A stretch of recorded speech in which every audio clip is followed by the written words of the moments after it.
The question is that this bill be now read a second time, and I call the member for Hughes. Thank you, Madam Speaker. It's sometimes mistakenly said that money is the root of all evil.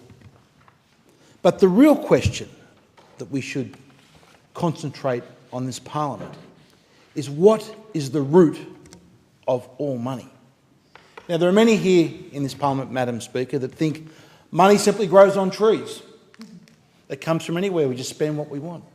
There are others, Madam Speaker, that think we just can make money by borrowing it, without realising the consequence that that means higher taxes and less government services for future generations of Australians, plus the obligation for future governments to continue to pay that interest bill, which is now running at over $1 billion every month.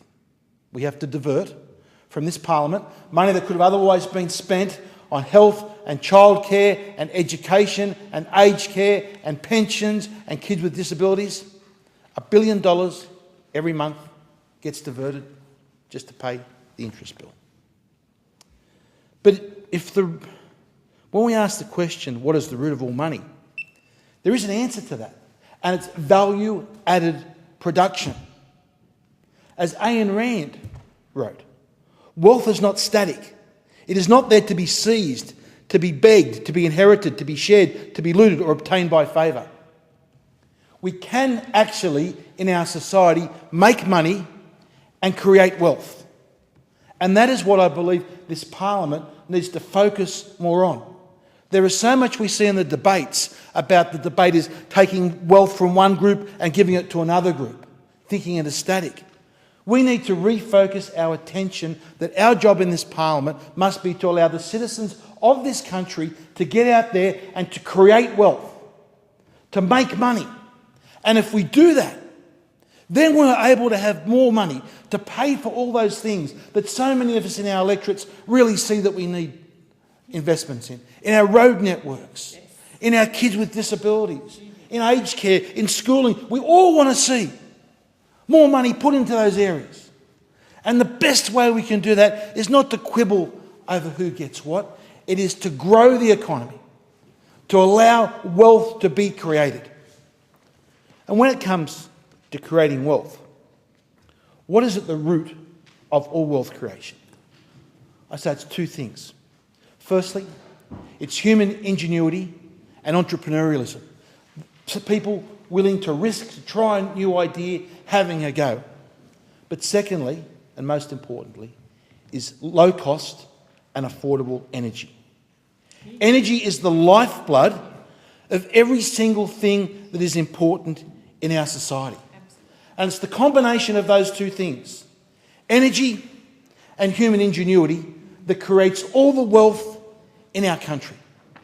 So our job as parliamentarians should be to do everything we can to increase human ingenuity, to increase entrepreneurship, and to make sure, above all, that we have low cost and affordable energy. Madam Speaker, I look around me.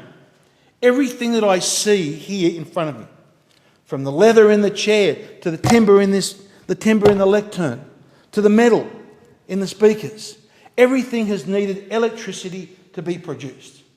As I speak, it is electricity that is driving the cameras, that is driving the microphones, that is driving the lights upstairs. Every single thing that we touch on our daily basis involves electricity. And yet, we have had policies in this country that have not only driven up the cost of electricity, but have made it unaffordable for many in our society, but we've also done things to make it unreliable.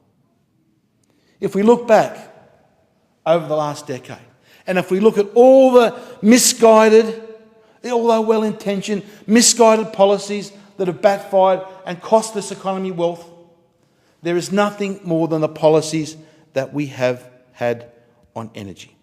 And just take a few examples.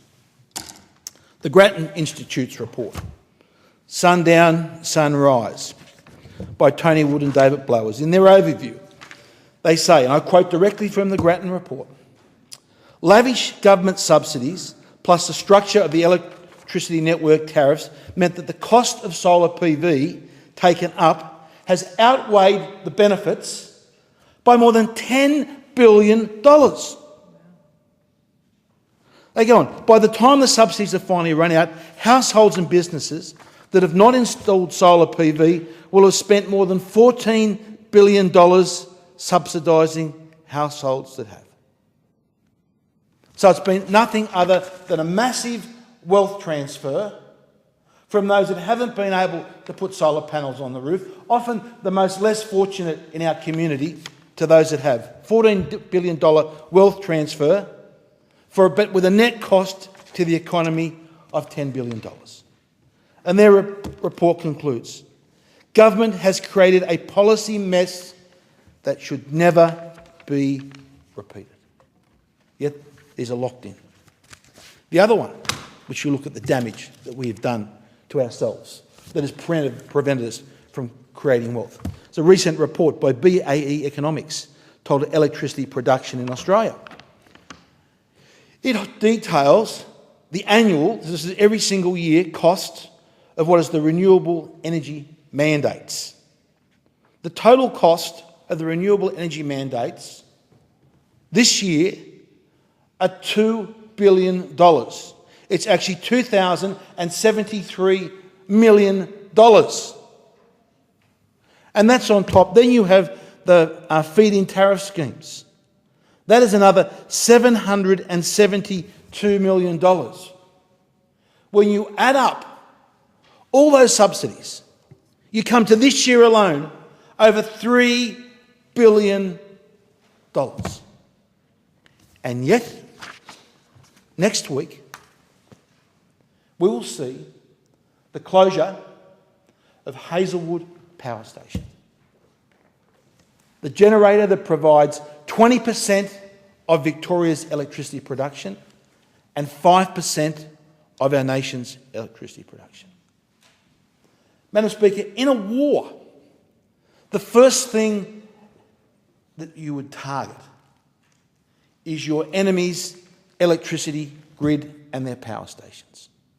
We've seen that from the Second World War to the conflicts in the Gulf, even to the NATO attack upon Serbia. The first thing that they targeted was to take out the power stations. So if our nation was at war, the first thing an enemy would target, if they were doing a list of priorities of what they would target to damage in our country, to prevent our country from creating wealth, the first thing that they would bomb would be Hazelwood Power Station. And yet, we have the Victorian government out there doing exactly the same policies. Exactly the same policies. Now, their members over there laugh.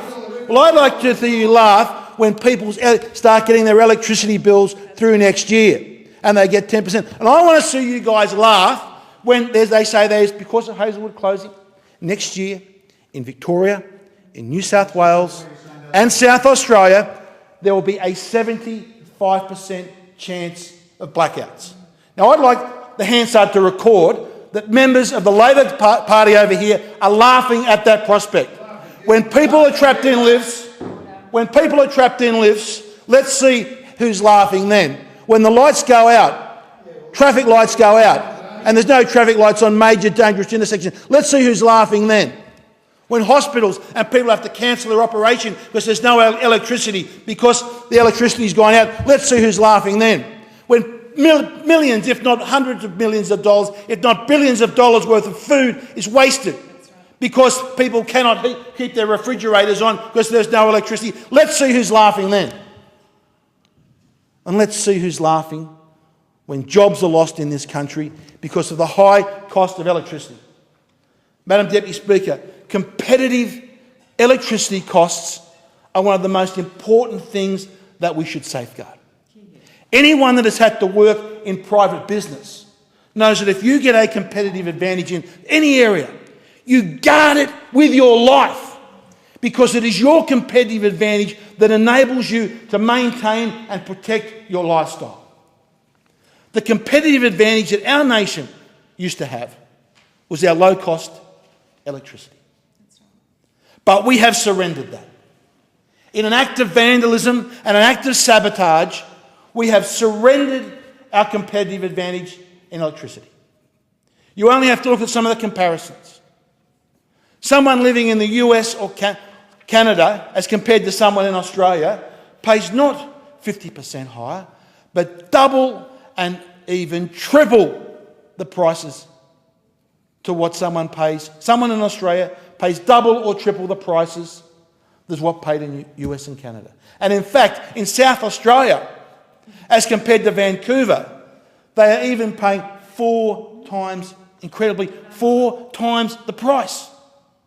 How can anyone run a business paying 4 times the price for such an important business input as electricity? Madam Deputy Speaker, this is what is preventing us from creating wealth in this country. Now, the real risk that I've mentioned before is the risk of the power going out next year. We only have to look at the mess that we've seen in South Australia. Let's have a quick look at the numbers. When the power went out earlier this year in South Australia, they needed around 3,300 megawatts of electricity generation. They were able to get from gas just over 2,000. They have a total gas installation of 2,600 megawatts, but that's spread over about 20 different power stations. You are always going to expect that of your 20 different power stations, some will be out for repair, some will be out for maintenance, some will be down. So with 2,000 megawatts of electricity, they also have diesel capacity of around another 100 megawatts. So that took them around about 2,200 megawatts. Now the problem was they have an installed or wind capacity of around 1,600 megawatts. But the problem is, Madam Deputy Speaker, when the wind doesn't blow, the power doesn't flow. So whatever investment that you spend on wind turbines and solar, you've got to back those up almost 100% with some other type of on-demand electricity generation, which can either be hydro, or, Madam Deputy Speaker, or gas, or it can be coal in this country. So what Victoria also was relying on, South Australia was also relying on, was a capacity of 800 megawatts through their interconnector. 800 megawatts through to those brown coal stations in Victoria. So before they even fix up the gap that they had, they were going to need another 200 megawatts of electricity to cover that gap. But the real question is, what happens if they can't get any power through the interconnector from Victoria? And this is what happens, we know. That is 800 megawatts shortfall that they'll have. And this is where it comes back to the closure of Hazelwood. The closure of Hazelwood will make Victoria a net importer of electricity. So by definition, there will be times when the amount of power that Victoria have available to export will be zero. Zero. So where will South Australia get its electricity supplies if they can't get a single megawatt of power through the interconnector from Victoria? And we've seen the effect on the South Australian economy of this policy. We've seen businesses leaving. We've seen companies abandoning the state.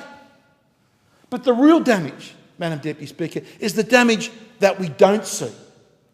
And the damage that we don't see are the decisions made in company boardrooms around this nation and overseas, that when a proposal comes up, should we invest our capital in South Australia to create jobs and wealth in South Australia? And they look at the disaster of the South Australian government has imposed upon that nation, on that state, and they look at how they are in complete and utter denial at the problem, and they would probably laugh. They'd probably say, we're not putting our shareholders' money in that. That is what is not seen. And that is what we're going to see in South Australia, already with one of the highest rates of unemployment in this nation, already increasing, get even worse. Madam Deputy Speaker, we are facing a crisis in this nation. And yet we have the Labor Party wanting to copy the exact same policies of a 50% renewable energy target for this nation. I call on you to abandon that policy